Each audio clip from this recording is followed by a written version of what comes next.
Reds and myself went out there one year in the fall. Him and me just took off after I had my heart attack, and I knew I needed a driver, and Reds was supposed to be a pretty good one. And after I taught him everything I knew, he finally learned. No, he's a good driver.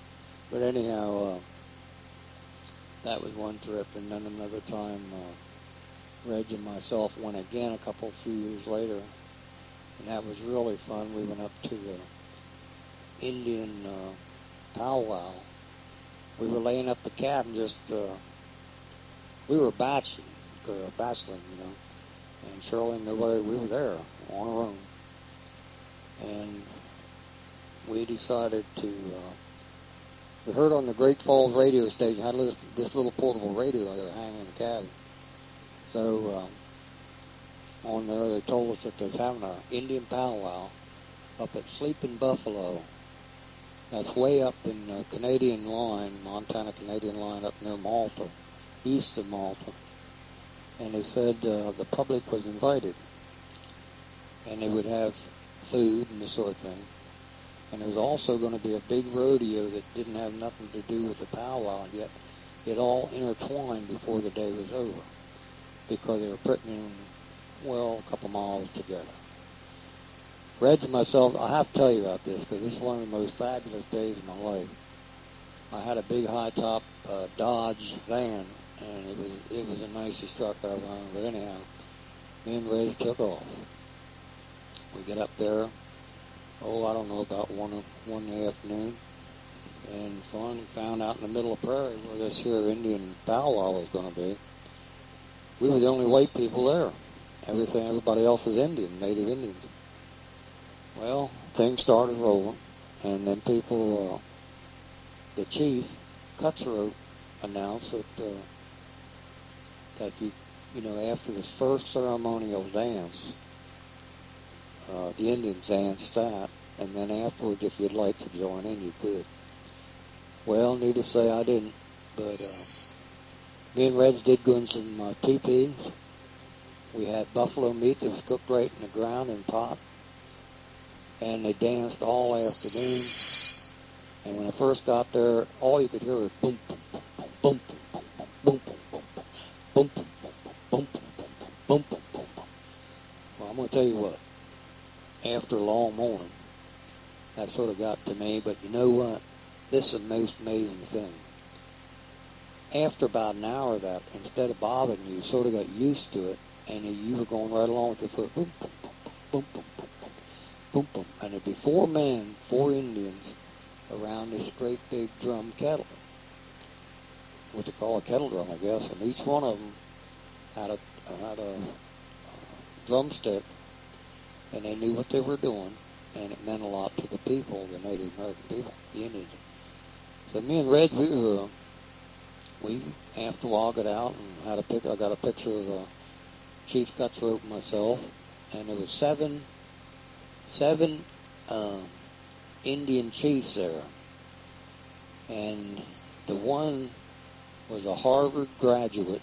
I don't know what tribe, but he didn't bring his headpiece, the feathers and that sort of thing. So Chief Cutthroat gave him his to use. And nothing but Indian children, women, men, they all had their old pickups, but other than the pickups, if you didn't look at them, you were going back 200 years, 100 years. Nothing changed. You're out in the middle of absolutely nothing. And what they call Sleeping Buffalo is these giant, great big boulders. I'm talking about 20, 30 feet long, but like a big round boulder sort of. And when you come out across this prairie, you see them on the side of these hills, these great big boulders, and they look like buffalo. And that's where the name derived, Sleeping Buffalo. And for 1,000 years, going up this valley where this is located was the prime buffalo hunting area for the different tribes. The Cheyennes, the Blackfeet, different, I don't know how many, all of them. But anyhow, after we're getting to really enjoying ourselves, Reg, and out of clear blue sky over the prairie, here comes a big Cadillac convertible, flying like a mad person, right straight up, slammed on his brakes, and this fat white woman jumped up out of that Cadillac. And me and Reg were just wondering, are we dreaming about this or what? But she turned out to be, anyhow, I'll get back to the story. Here she she got a whole bunch of bags in her hand, little bags. Well, she's going through all the Indian children, different people, handbag, and she go back on and get some more little bags, little paper bags. Finally, she get to me and Red, we're sitting in the truck by this time, and it's been a long day, sort of. But we're sitting there up in the front seat and in big old seats, and she comes up, she said, boys, how you enjoy it? We said, we love it. And she said, listen, she said, I ain't got no more bags for you. We didn't know what was in them damn bags. But she said, I got one left, and I'm going to give you this candy bar, and you can split it.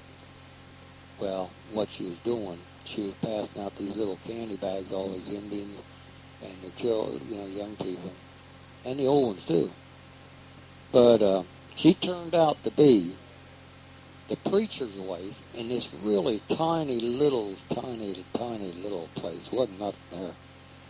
But they was having a big rodeo there, and she told us, why don't you come on over that? Well, we went over to the rodeo, and right beside it is this man was trying to get some kind of a club started, and maybe even a tiny golf course. But they were going to have a giant street dance that night.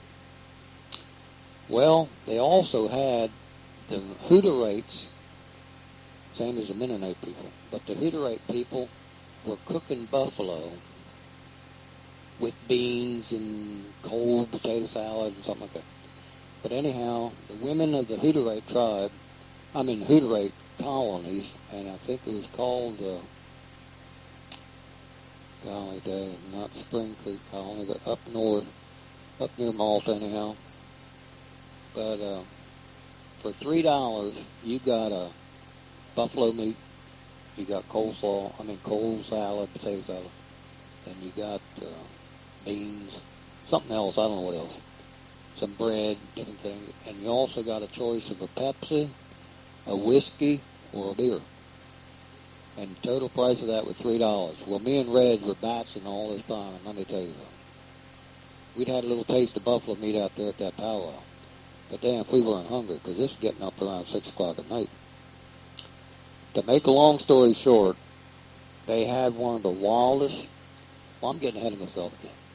This one Hutterite lady, me and Reg were the first two in line. And there was literally hundreds of people there by this time that was coming. And we had a front row seat, so we got right on up there where the Hutterites were going to start serving it sharp at 6 o'clock. Well, while I'm standing there waiting, this here woman I'm talking to, I told her when I was a kid I used to live down at Grass Range. My dad had a ranch down at Grass Range and also at Fergus. She said he had a ranch at Grass Range. I said, yeah. She said, when was that? I said, back in the early 1940s.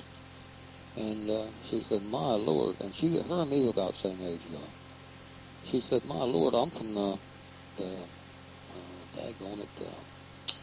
colony there at Grass Range. Boys, help me out. Bill, you and all the Tom. Not the King colony, but the other colony there at Grass Range. Ayers colony. Anyhow, she said, that's where I was raised at. And boy, we had a real good conversation.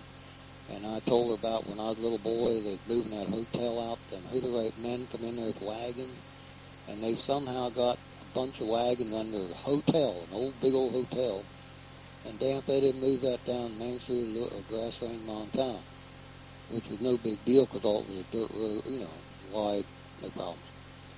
And she said, I remember that, and we had a real good powwow. Anyhow, when she started serving, man, she really dumped it on my plate, and I kept right on talking, because I mean, tell you, I was hungry. But, anyhow,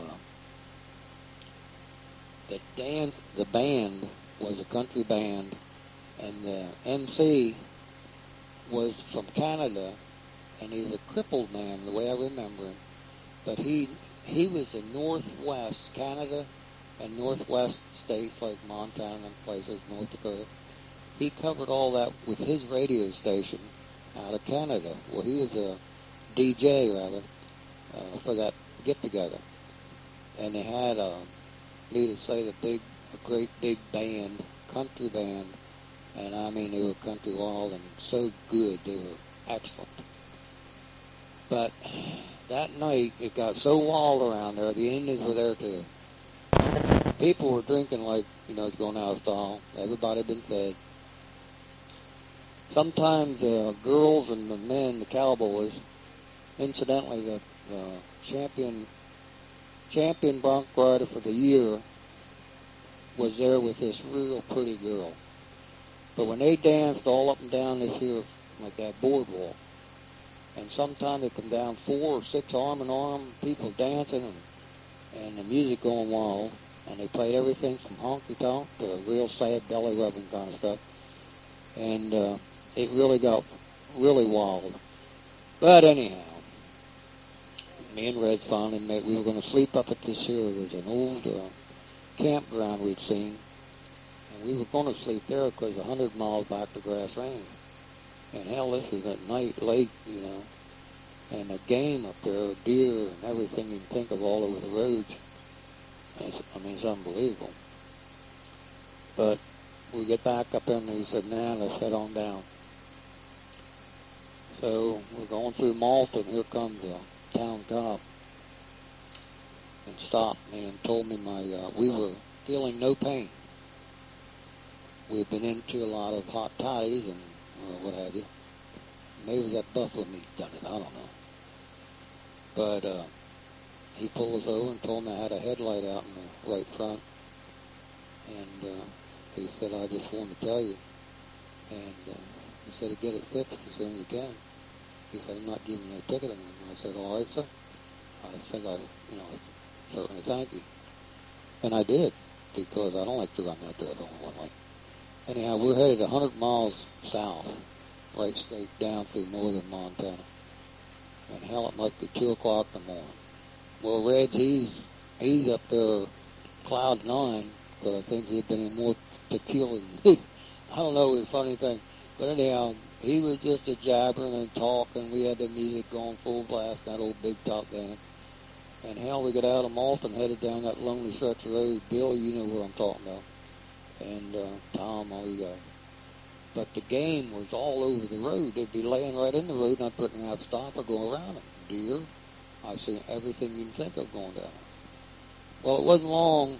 All of a sudden, Reds wasn't, when I'd say something, he didn't answer. I looked over here. Man, he was gone. Well, I still had 75 miles to go, and I was about, to make a long story short, when we hit that old Missouri River up there at Roy, or north of Roy, I was a very happy man. And we got on down and head around Fergus, Fergus and Hills cabin. That was the longest day I think I ever spent in my life. But man, I loved it. I'd give $1,000 if I could have videoed that, or somebody could have videoed that whole thing, start to finish. But I got it wrote down in my mind. And I do got a picture of Chief Cutler and me and Reds and the TP, I think, and different things like that. But, Shirley, I got to get my wife in here. Shirley. What I'd like to do right now is I'm going to finish this another time and getting a little weary here. And this is, like I said, April 11th, 2001. And I'll get back on this here talking again sometime. But we did get back up the cabin, and the next day, Reds wanted to go to Charlie Russell's museum in Great Falls.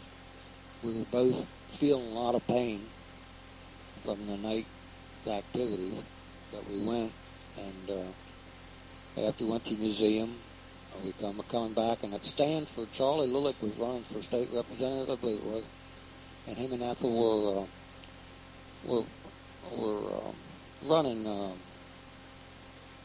bandstanding, I call it, but we had a real good time with them. We finally got up to the cabin that night, and I think the next day we pulled out and come on home. So if my wife would turn this thing off just for the night, we'll come back and talk about it some other time. And Hunter, I want you to get to Montana, boy.